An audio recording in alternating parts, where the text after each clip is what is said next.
मकर संक्रांति है, कब करे हो? कल खिचड़ी बनाते हो? अरे जम के तो बोलो, सब बनाते हो? कभी मालूम है कि खिचड़ी क्यों बनाई जाती है मकर संक्रांति?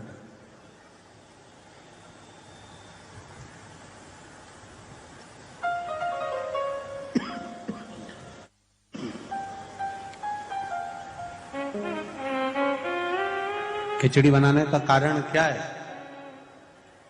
वो मकर संक्रांति का दिन था जब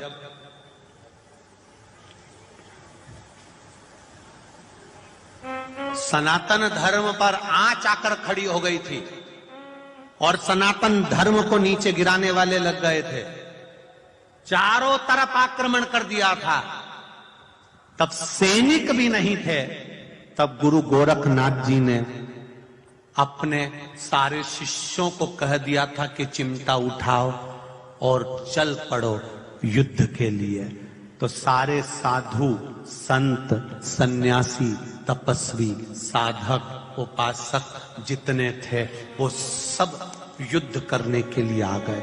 जब युद्ध में ऐसा युद्ध चालू हुआ, ऐसा युद्ध चालू हुआ, ऐसा युद्ध चालू हुआ कि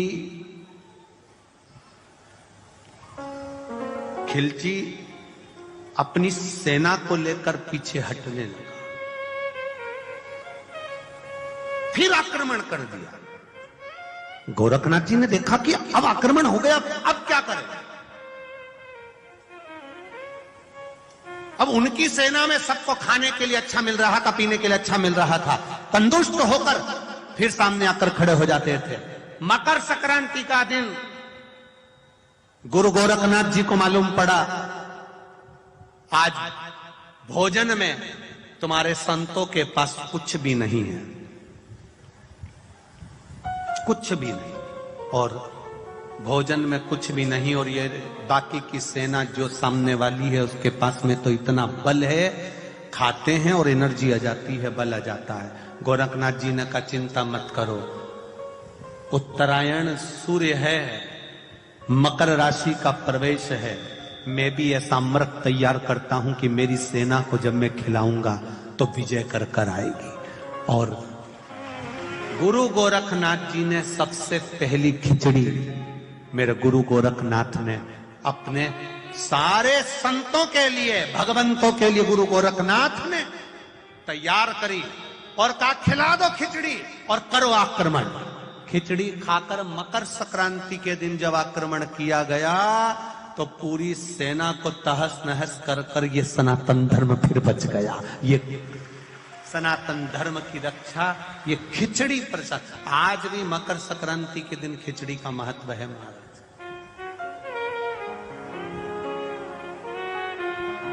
क्यों क्यों बनाए, किस लिए,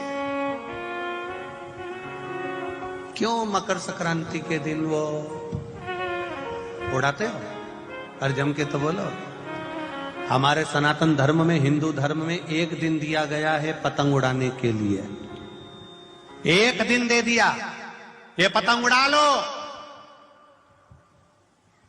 उड़ाओ, काटो। सनातन धर्म में एक दिन दिया गया कि एक दिन उड़ाओ, मना नहीं है, एक दिन काटो, मना नहीं है, पर बाकी के दिन किसी भी बहन बेटी की कोई फालतू बात मत उड़ाना और किसी की जिंदगी मत काटना। ये हमारा सनातन धर्म है। किसी बेटी का संबंध आया, किसी बेटी का रिश्ता आया, किसी के लड़के का संबंध आया, किसी के लड़के का रिश्ता आया, और कोई तुम्हारे पास में फोन लगाया, साहब वो भैरू सिंह जी की बेटी कैसी है, और तुमने उड़ाना चालू कर दिया। अरे ऐसा ना ना, शिव महापुराण की कथा कहती है साल में एक दिन हमारे सनातन धर्म में दिया जाता है, उड़ाओ और काटो। केवल एक दिन उड़ाना और एक दिन काटना। बाकी के दिन किसी बहन बेटी की मत उड़ाना, किसी व्यक्ति की मत उड़ाना, किसी की ठिठोली मत उड़ाना, किसी की हंसी मत उड़ाना और किसी पर उंगली मत उठाना और ना किसी की जिंदगी को काटने का सोचना। शिव तुम्हारे साथ रहेगा। उड़ाओ, मना नहीं, मना नहीं। एक दिन दिया गया वो भगवान की भक्ति के लिए। शिव कथा कर, भगवान शंकर का संवाद कर रहा है। ब्रह्मदेव के मन में यह विश्वास जागृत नहीं हो पा रहा था कि भगवान शंकर ही भगवान के पिता हैं। जब एक पर्वत का घर्षण किया गया, मंथन किया गया, तब शिवलिंग प्रकट हुआ। शिवलिंग में से ब्रह्मा जी को ज्ञान उपदेश दिया।